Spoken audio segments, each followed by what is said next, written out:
নমস্কার বন্ধুরা, তোমরা সবাই কেমন আছো? আশা করি সবাই ভালোই আছো। আমিও ভালোই আছি। এই গরমে পাতলা পাতলা ঝাল ঝাল রুই মাছের রেসিপি নিয়ে আমি তোমাদের কাছে এসে গেছি।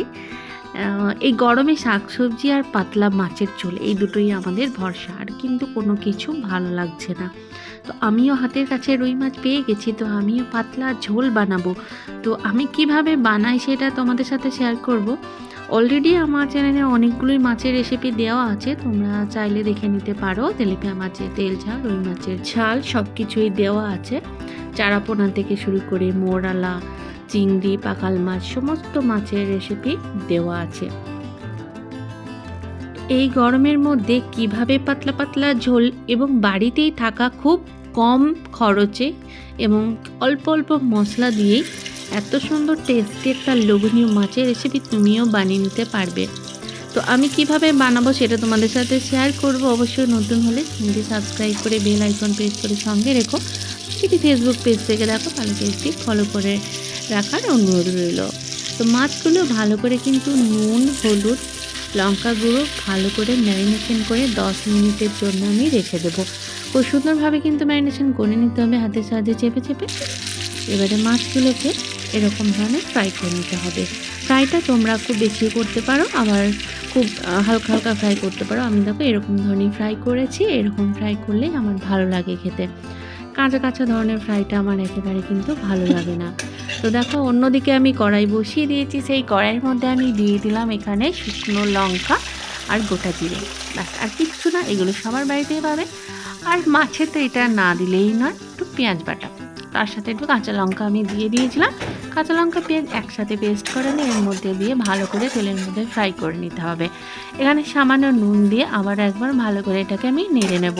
আমি যে উপকরণগুলো দিচ্ছি দেখো খুবই ঘরোয়া সিম্পল উপকরণ, সবার বাড়িতেই আছে।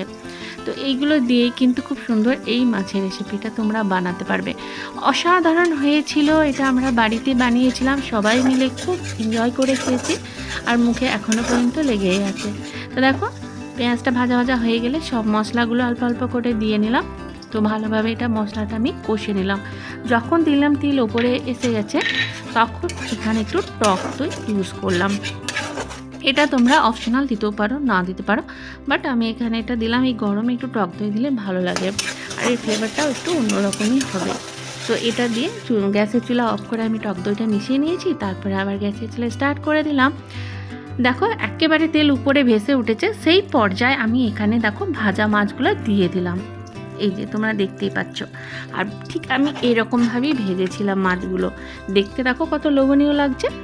তো এটাকে এর মধ্যে কিছুক্ষণ আমি একটু কষতে দেবো, পুরো গ্রেভিগুলো যেন মাছের মধ্যে ঢুকে যায়।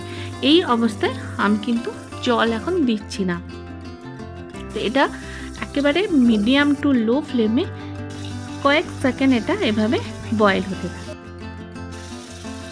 তো দেখো পুরোপুরি বয়েল হয়ে গেছে, পুরো কষা হয়ে গেছে আমার। এবারে এর সঙ্গে আমি জল অ্যাড করলাম। হ্যাঁ, আর এখানে বলে রাখি, তোমরা যারা প্রচুর পাতলা ঝোল খেতে পছন্দ করো মাছের, তারা এখানে জলটা বেশি বেশি করে মাখাবে। যারা একটু কম ঝোল পছন্দ করো তারা জলটা কম দেবে। তো নিজেদের মতো করে জলটা তোমরা এখানে মেশাবে। কীরকম পাতলা খেতে যাও সেরকম জলটা করবে, নুনটা তোমরা ব্যালেন্স করে নেবে। তো দেখো আমি একেবারে মিডিয়াম ঝোল পছন্দ করি, তাই মিডিয়ামই করেছি। তো দেখো একেবারে গরম গরম ভাতের সাথে কিন্তু সার্ভ করে দিয়েছি। ওয়াও, দেখো কি লোভনীয় হয়েছে মাছের এই রুই মাছের তেল ঝাল। দেখো মনে হচ্ছে না যে এক্ষুনি মুখে পড়ে নি? তোমাদের কি মনে হচ্ছে আমি জানি না, বাট আমার তো এরকমই মনে হচ্ছে। তা আমি দেখো মাছটা ছাড়িয়ে নিলাম অর্ধেকটা। এবারে এটাকে আমি গরম ভাতের সঙ্গে অবশ্যই ট্রাই করব। কি বন্ধুরা, তোমাদের ভালো লেগেছে? যদি ভালো লাগে অবশ্যই লাইক কমেন্ট করো, আর যদি আরও ভালো লাগে থাকে তাহলে চ্যানেলটি সাবস্ক্রাইব করে নিও। আর যারা অলরেডি সাবস্ক্রাইবার তাদের অসংখ্য